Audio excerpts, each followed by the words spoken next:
السلام علیکم ورحمۃ اللہ وبرکاتہ۔ سب کو خوش آمدید۔ اللہ تعالیٰ آپ سب کو اپنے حفظ و امان میں رکھے۔ دیکھیے، آج کا عمل رجت کا عمل ہے۔ رجت سمجھتے ہیں کیا ہوتی ہے؟ مطلب جو اس لائن کے ہیں وہ جلدی سمجھ جائیں گے رجت کیا ہوتی ہے۔ کوئی بھی چیز ہے، کوئی بھی اعمال، آپ اس کی زکوٰۃ ادا کر رہے ہیں یا کچھ پڑھ رہے ہیں، ورد و وظائف کر رہے ہیں، اصل میں کچھ پابندیاں بھی ہوتی ہیں۔ اگر وہ نہ کرے، اور حروف مثال کے طور پہ لإیلاف قریش ایلافہم رحلۃ الشتاء والصیف، اب اس کو پڑھنا شروع کرتے ہیں تو آہستہ آہستہ آہستہ آہستہ وقت کے ساتھ ساتھ اس کی اسپیڈ تیز ہونے لگتی ہے، اور جب اسپیڈ تیز ہونے لگتی ہے تو حروف جو ہیں اس میں آگے پیچھے کچھ لفظ الٹے سیدھے ہو جاتے ہیں، کیونکہ تیزی سے اگر کہیں گے تو ضرور کوئی نہ کوئی مسئلہ پیدا ہو جاتا ہے۔ تو اس لیے کہا جاتا ہے کہ جب بھی کوئی ورد و وظائف کریں یا کچھ بھی کریں تو اسے ٹھہر ٹھہر کے آرام آرام سے کریں۔ اور کچھ ورد و وظائف ایسے ہوتے ہیں جن کی تعداد بہت زیادہ ہوتی ہے، جنہیں فوری فوری کرنا ہوتا ہے، تو اس کے اندر بھی یہ مسئلے مسائل پیدا ہو جاتے ہیں، رجت لگ جاتی ہے۔ تو جو اس لائن کا ہے وہ اس کو اچھی طریقے سے سمجھتا ہوگا۔ جیسے سورہ کوثر ہے، سورہ اخلاص ہے، ہم چھوٹی چھوٹی صورتیں ہیں لیکن بڑی جلدی سے پڑھ لیتے ہیں، لیکن اس میں ہم کہیں نہ کہیں ضرور غلطی کرتے ہیں۔ تو جو غلطی ہوتی ہے اس کا جو آلٹرنیٹ ہوتا ہے، ری ایکشن ہوتا ہے، اسے رجت کہتے ہیں۔ ٹھیک ہے نا؟ جتنا مجھے پتہ ہے میں آپ کو بتا رہا ہوں، باقی آپ علم والے لوگ ہیں، اچھے طریقے سے خود سمجھتے ہوں گے۔ اور کچھ لوگ ایسے ہیں، میں نام تو نہیں لے رہا، نہ میں کسی پہ الزام لگا رہا ہوں، میں صرف یہ کہنا چاہ رہا ہوں کہ کچھ لوگ اعمال تو دے دیتے ہیں، ورد و وظائف تو دے دیتے ہیں، طریقہ بتا دیتے ہیں، لیکن اس کے بعد پھر رابطہ نہیں کرتے۔ آپ نے پھر خود ہی کرنا ہوتا ہے جو بھی کرنا ہوتا ہے۔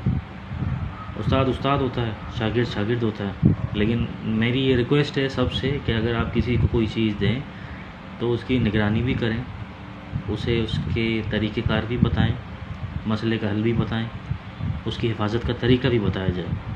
میری یہ سب سے درخواست ہے۔ تو جب بھی کسی کو کوئی چیز دیں تو جناب ان شخص سے رابطے میں رہیں، ورنہ مت دیں۔ کیوں اس کی زندگی خراب کر رہے ہیں؟ رجت لگ جائے اس کو، یا بندش لگ جائے اسے کسی قسم کی، وہ پاگل ہو جائے، تو ایسے نہ کیا کریں۔ دینا ہے تو دیں، صحیح سے دیں، اور پھر رابطے میں بھی رہیں۔ اتنے بڑے نہ بنیں کہ پھر آپ رابطہ ہی نہ کریں۔ اور علم والا شخص تو ایسا نہیں ہوتا، اگر وہ دے رہا ہے تو پھر وہ رابطے میں بھی رہے گا۔ تو میری سب سے درخواست ہے کہ جناب اس طریقے سے نہ کیا جائے، زندگیاں خراب ہو جاتی ہیں، بہت سارے مسئلے مسائل پیدا ہو سکتے ہیں، تو یہ کام نہ کیا کریں۔ طریقہ بتائیں، اس کو صحیح سے بتائیں، اور اس سے رابطے میں بھی رہیں۔ اگر کچھ آپ کو چاہیے اس کی بدولت، یا اس کے لیے کچھ کرنا ہو آپ کے لیے، تو آپ، اب میں وہ الفاظ کہنا نہیں چاہ رہا، خیر یہ ویڈیو ہے، میں آپ کو اس کا طریقہ کار بتا دیتا ہوں، کیونکہ کچھ لوگ پیسے دے کے بھی جو ہے نا اعمال دیتے ہیں، اور پھر کر لو یہ ہو جائے گا کام، اور کام تو نہیں ہوتا لیکن بندے کا کام ہو جاتا ہے۔ ٹھیک ہے؟ تو یہ سورہ عبس جو ہے نا، یہ 30ویں پارے میں آپ کو مل جائے گی، تو اس کا یہ نقش ہے۔ ٹھیک ہے؟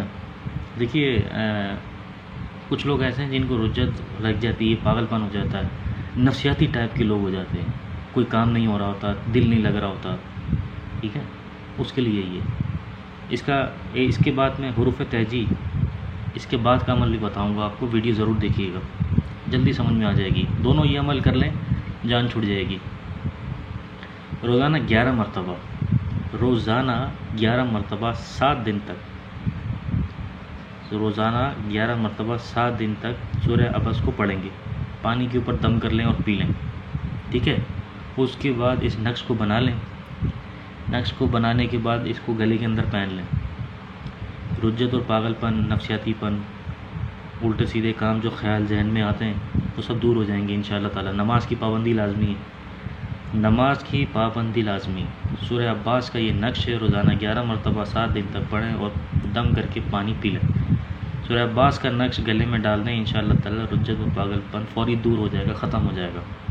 اب اس کی کوئی چال وغیرہ کوئی چال نہیں ہے اس کی، یہاں سے سٹارٹ کریں اینڈ تک جائیں، یہاں سے سٹارٹ کریں، پھر یہاں سے، پھر یہاں سے نیچے، آپ کو سب سمجھ میں آ رہا ہوگا۔ بحق کے نقش حاضر بحق کے اللہ تعالی رجت فوری ختم ہو، یہ لکھنا ہے اور آپ نے اس کو گلے میں پہن لینا، تعویذ بنا کے گلے میں پہن لینا ہے، ٹھیک ہے؟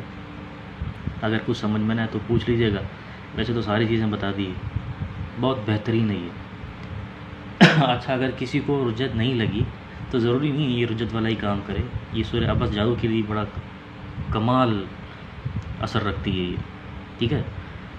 یہ آپ کو 30ویں پارے میں مل جائے گی، اما پارے میں، تو جو کوئی کرنا چاہے اسے ضرور کرے، بہت ہی مجرب ہے، زبردست عمل ہے۔ سورہ عباس کو اب ویسے بھی دن میں 7 مرتبہ پڑھ کے پانی کے اوپر دم کر لیا کریں، بہت ساری چیزوں سے حفاظت ہوتی ہے، جادو، جنات، عاصم، نظر بد، سحر، بندش، اندرونی بیرونی ظاہری باطنی، سب سے حفاظت ہوتی ہے۔ اللہ کے پاک کلام میں بڑی برکت ہے، تو جو کوئی کرنا چاہے اسے ضرور کرے، کچھ سمجھ میں نہ آئے تو وہ ضرور پوچھ لے۔ انشاءاللہ میں اس کے بعد دوسری ویڈیو وہ بھی رجت کے لیے ہوگی، وہ بھی ڈالوں گا، ضرور دیکھیے گا۔ ویڈیو پسند آئے تو شیئر کر دیجیے، لائک بھی کر دیا کریں اور سبسکرائب بھی کر دیا کریں انشاءاللہ۔ السلام علیکم ورحمۃ اللہ وبرکاتہ۔